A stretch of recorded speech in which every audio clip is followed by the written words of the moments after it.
نظم مسخرے کی وضاحت۔ خوابوں کو ایسے نہیں توڑا جانا چاہیے جس سے سپاہی اپنے کلیجے میں تیر کو توڑ دیتے ہیں۔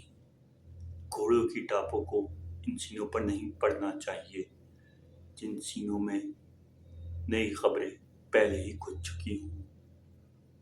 پھولوں کو ان ہاتھوں میں نہیں مرجھانا چاہیے جن ہاتھوں نے خدا اور قربان گاہ بنانے میں بستی والوں کا ساتھ نہیں دیا۔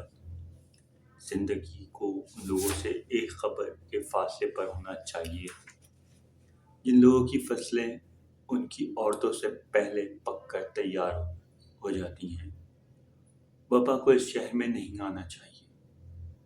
اس شہر کے رہنے والے ابھی خواب دیکھنے کی مشق کر رہے ہیں اور موت کو ہمارے متوازی